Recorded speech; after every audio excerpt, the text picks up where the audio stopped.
Today, I'm on a mission to earn the first Platinum Trophy in College Football 25. To do that, I need to get the last one standing trophy by winning a national championship, and we also need Unbelievable Finish, which is done by scoring a touchdown in a home rivalry game to win on the last play of the game. What the f? But that's getting way ahead of ourselves because we can get a couple trophies simply by existing. Opening up College Football Ultimate Team will give us our first trophy. Then if we go to a good game mode that isn't a blatant cash grab, we can get our second trophy. Unfortunately, these are the only two trophies that the game really just hands to you, so I divided the trophies into the respective game modes to attempt to be as efficient as possible.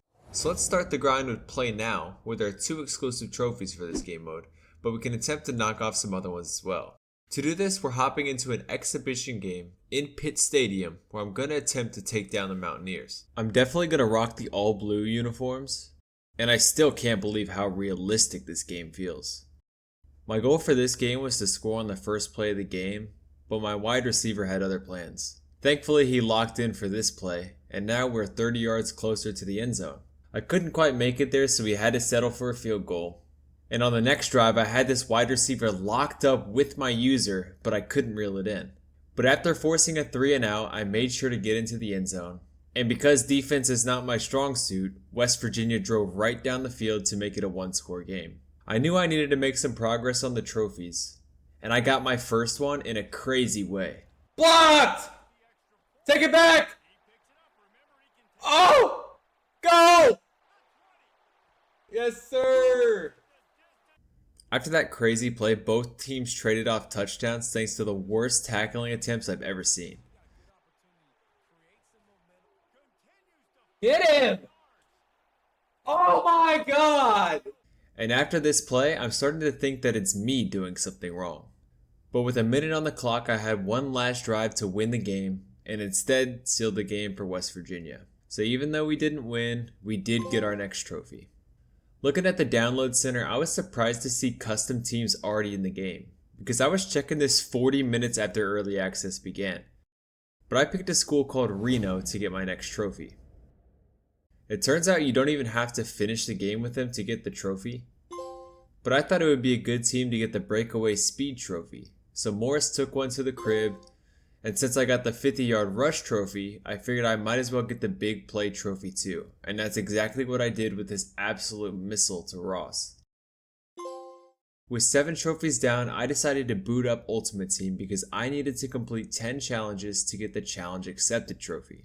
And what I thought was going to be super long and tedious actually ended up being super easy. I scored touchdown after touchdown after touchdown, and it was actually a really cool way to see the game's new mechanics. I especially liked the way the crowd reacted to this breakaway run.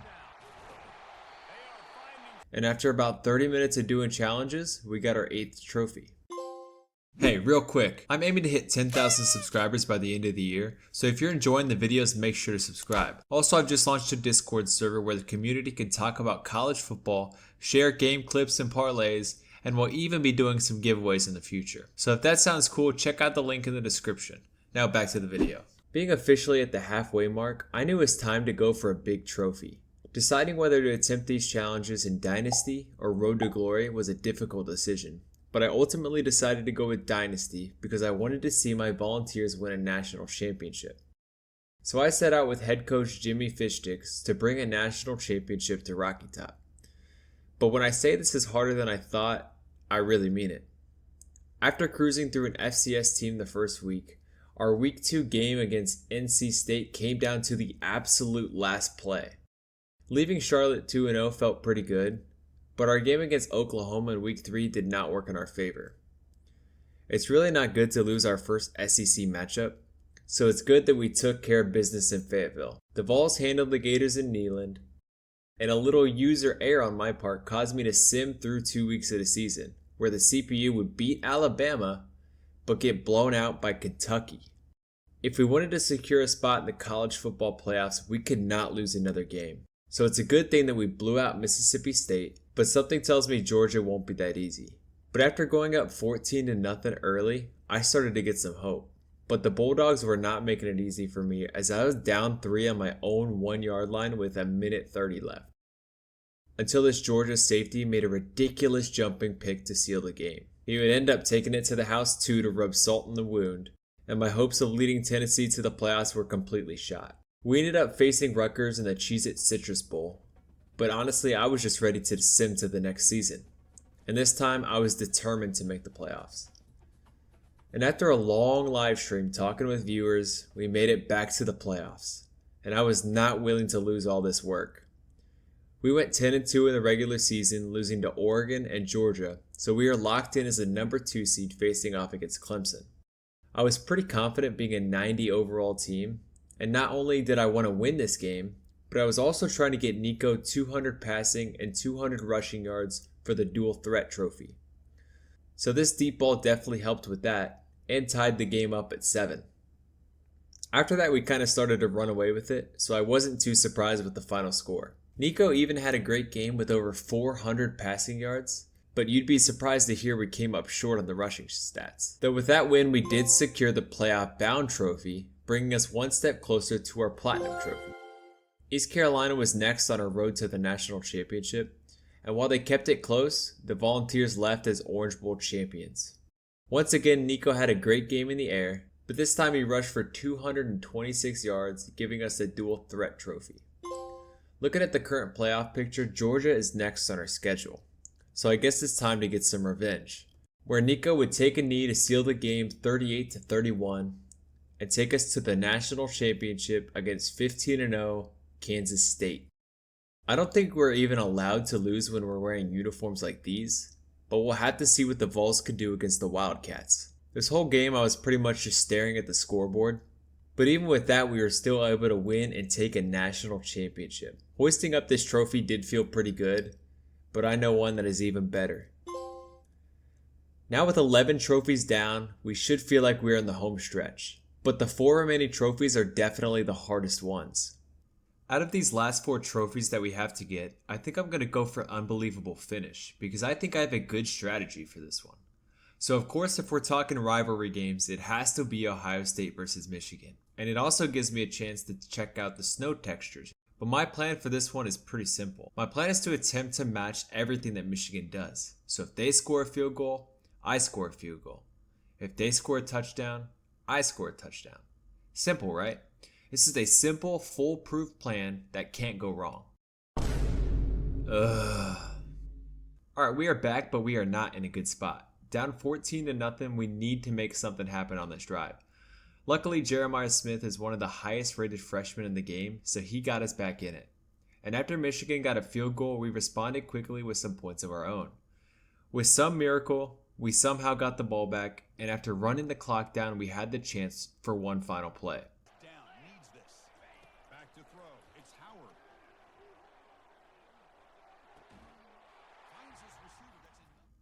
After multiple different attempts, we finally got the Unbelievable Finish trophy. Now we have to transition over to Road to Glory, because we need to win the Heisman Trophy. So I went through and made the most elite quarterback college football has ever seen, Jimmy Fishsticks, a 5-star quarterback from Austin, Texas. The fan favorite quarterback would clock in as a 79 overall recruit, and after careful consideration would commit to play at Arizona State. The 6-foot quarterback fit well into their offense, and was promised a starting spot in week 1.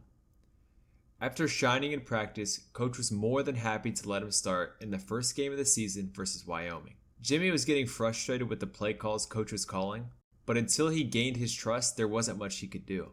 So when coach did call a pass play, he had to make it count. And we finished the game in blowout fashion, bringing us to 1-0 on the season. And Jimmy had a great start, passing for 271 yards and 6 touchdowns, and even running back Cam Skatevo was putting up Heisman numbers. They would have to keep it up against Mississippi State if they wanted to be considered for the Heisman, and Skatevo did just that by scoring the first touchdown of the game. But Jimmy knew he couldn't let his running back outperform him, and knew this deep crossing route would get him what he needed. It was all Arizona State from there, and the next 2 weeks went just about the same way. Going into the bye week, we were second in the Heisman race, behind our very own running back. And since I was getting bored on varsity, I decided to bump it up to All-American. Doing this unfortunately resulted in back-to-back losses by a total of 5 points. But we still played really well, so we secured our spot as number 1 in the Heisman race. Oklahoma State gave us a little bit of trouble the next week, but this throw on the run helped us secure a 2-touchdown lead. We took down the Cowboys and even won player of the game despite not breaking 200 passing yards. For some reason that was good enough to win player of the game, but not good enough to stay on top of the Heisman race. So we had to play really well against UCF if we wanted to stay in the running. And that's exactly what we did, winning the game 28-0, and we would double BYU's score the following week. And if this performance didn't get us back in the Heisman running, I don't know what would. At this point, I feel like the Heisman was pretty much in the bag, but I needed to win out to ensure I get the trophy. So the fact that this rivalry game went to overtime made me pretty nervous. But being this fast really is a cheat code. With that win, I was convinced I was winning the Heisman, but I figured I might as well bring a conference title to Arizona State. And that's exactly what we did.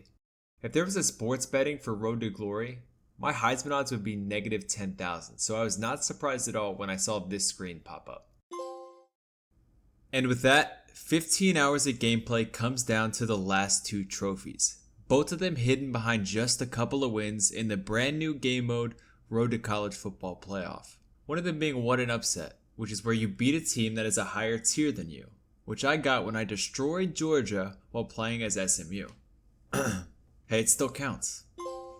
And the last trophy I need to get is Moving On Up, which seems simple enough until you try it. All you have to do is advance the freshman rank on Road to College Football Playoff. Easy enough. Well, would you believe me if I told you this one actually took me the most amount of time? You could say it's because I'm not that good at this game, but I did feel bad when I blew this guy out to finally give me enough XP to rank up. Yeah, no, I don't feel bad at all.